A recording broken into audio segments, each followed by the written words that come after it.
नमस्कार विद्यार्थियों, डीएलएड प्रथम वर्ष विषय हमारा हिंदी भाषा शिक्षण प्रवृत्ता। आज मैंने जो धोरण का टॉपिक लिया वो है भाषा शिक्षण संकेतक कक्षा 3 से 5। 1 से 2 के जो भाषा संकेतक होते हैं, बोलना, सुनना, लिखना, पढ़ना, व्यवहारिक जो व्याकरण होती है उसके बारे में चर्चा हम लोग कर चुके हैं। आज हम लोग कक्षा 3 से 5 के जो भाषा संकेतक बने हैं उनके बारे में चर्चा करते हैं। चलिए, पहला है बोलना और सुनना। इसमें भी सर्वप्रथम संकेतक जो आता है वो है बोलना सुनना।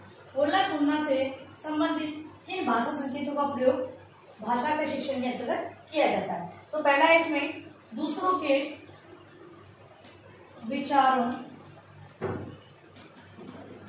के विचारों को ध्यान और धैर्य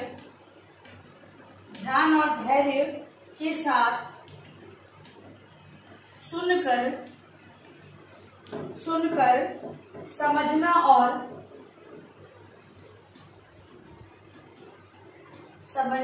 और अपनी सोच विकसित करना।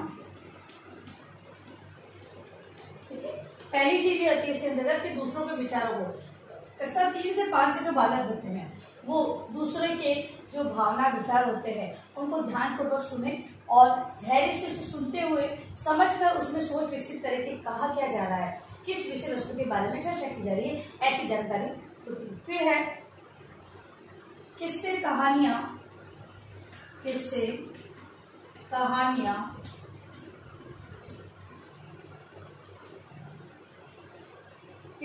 कहानियां सुनकर आनंद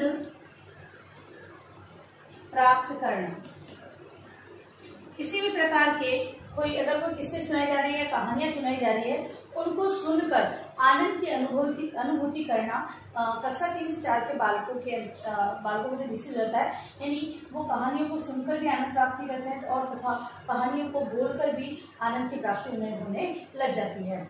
अगला है ऐतिहासिक रचनाएं। ऐतिहासिक घटनाएं सुनकर अपनी सांस्कृतिक धरोहर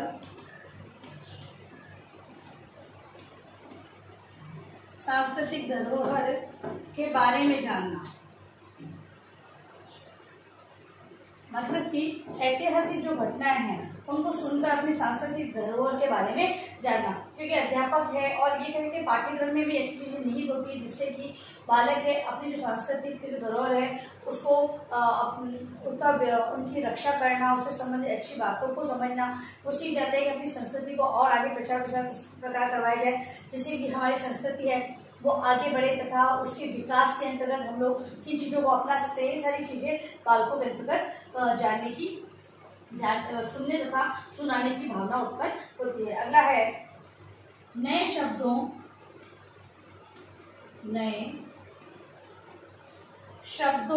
को सुनकर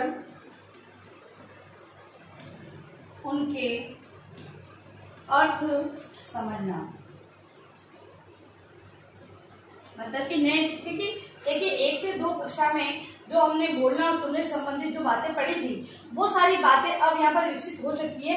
इससे आगे की चीज कक्षा 3 से 5 के बालक आगे की चीज सीखेंगे, भाई वो सारी चीजें उनमें विकसित हो चुकी है। अब आगे किन बोलना और सुनने में क्या क्या चीजें का विकास उनमें होगा, ये सारी बातें हम लोग यहाँ पर समझ रहे हैं। और अगला है बोलने में शिष्टाचार का पालन करना। बोलने के अंतर्गत शिष्टाचार से युक्त शब्दावली का प्रयोग भी बालक करने लग जाते हैं। अब है पढ़ना। अगला जो संकेतक है वो पढ़ना।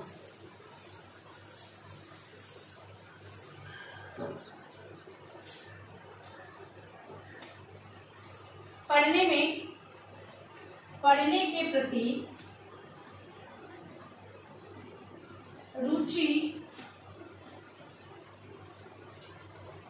होती है, रुचि जागृत होती है। ठीक है, पढ़ने के प्रति रुचि जागृत होती है। इसके अलावा पढ़ते समय पढ़ते समय अपरिचित शब्दों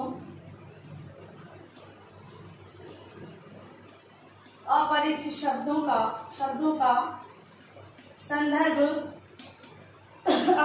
संदर्भ के आधार पर अनुमान लगाना। मतलब कि नवीन शब्दों से जब वे अवगत होते हैं तो जो परिचित शब्द और नवीन शब्द है उन दोनों शब्दों को संदर्भ से कि भाई विषय वस्तु में बताए गए हैं, यहाँ पर इसके अर्थ को इस प्रकार से ग्रहण करते हुए बताया जा सकता है।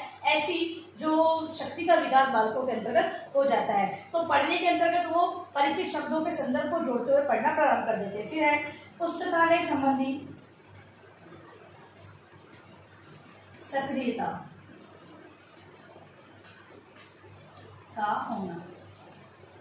पुस्तकालय में उपस्थित जो विभिन्न पाठ्य पुस्तकें होती हैं उनको पढ़ने की रुचि बालकों में जागृत हो जाती है। फिर सक्रिय रहते हैं कि पुस्तकालय में इस विषय संबंधी जानकारी हमें मिल सकती है तथा उसका ज्ञान वो वहां से प्राप्त कर लेते हैं। अगला है पठन द्वारा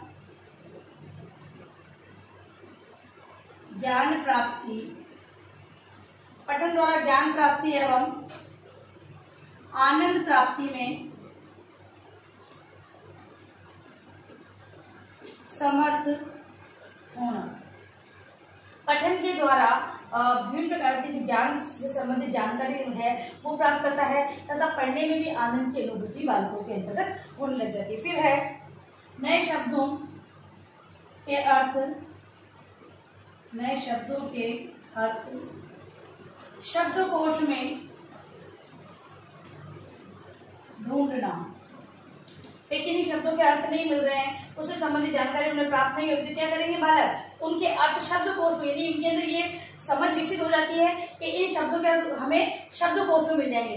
भाई पहले तो ये होता था कि शब्दार्थ पीछे लिखे होते थे पुस्तक में, आजकल लास्ट में समरी के अंतर्गत समरी के रूप में शब्दार्थ दिए होते हैं कि अ अक्षर से बने हुए शब्दों के अर्थ जो कि पाठ्य पुस्तक में दिए गए। इस प्रकार से जो शब्दावली है वो पीछे दी होती है पुस्तक के अंतर्गत, तो विद्यार्थी है वो उसको ढूंढना लग जाते हैं। अब है लिखना।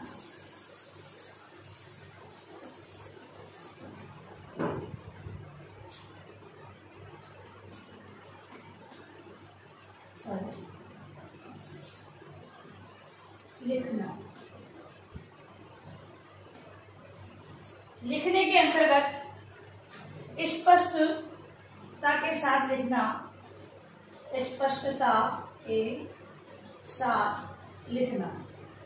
बालक स्पष्ट रूप से लिखने लग जाते हैं।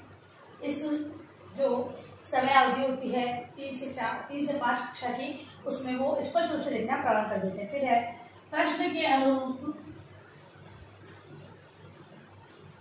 के अनुरूप उत्तर अपने शब्दों में लिखना।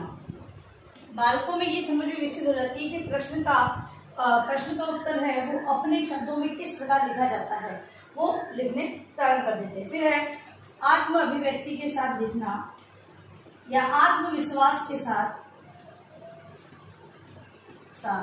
लिखना। बालक है स्वतंत्र रूप से लेखन का कार्य इस समय अवधि के अंदर या फिर इस आयु या कक्षा स्तर के अंतर्गत करने लग जाते हैं तथा वे आत्मविश्वास के साथ लिखना प्रारंभ कर देते हैं। अगला है भावों विचारों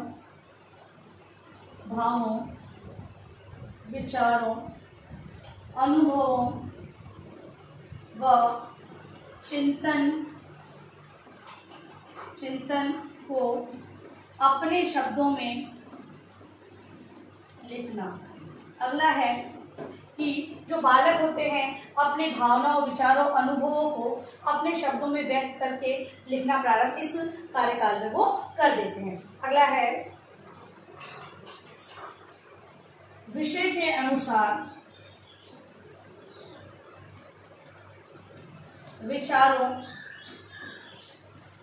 की लिखित अभिव्यक्ति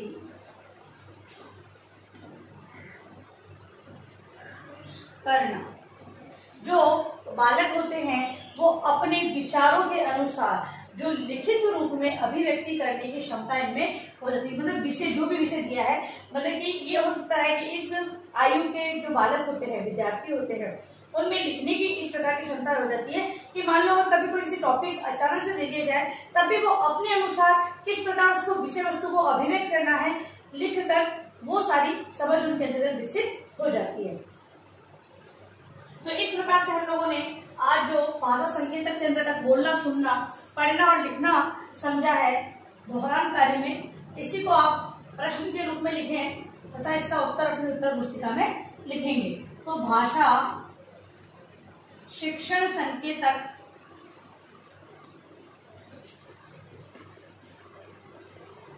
कक्षा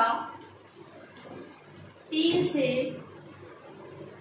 5 के लिए बोलना, सुनना, पढ़ना तथा लिखना को स्पष्ट करें। ठीक है, भाषा संकेतक जो कक्षा 3 से 5 के लिए बोलना, सुनना, पढ़ना और लिखना है, उसको अपने शब्दों में आपको लिखकर लेकर आना है। ठीक है, और अंत में इस महामारी के दौर में कम से कम आवश्यक कार्य होने पर आप लोग बाहर निकले। बाहर निकलते हैं तो 3 बातों का विशेष ध्यान आपको रखना होगा। मास्क लगाना है, सोशल डिस्टेंस रखना है और हाथों को बार बार सैनिटाइज करते रहना है। सुरक्षित रहने का ध्यान रखें। धन्यवाद।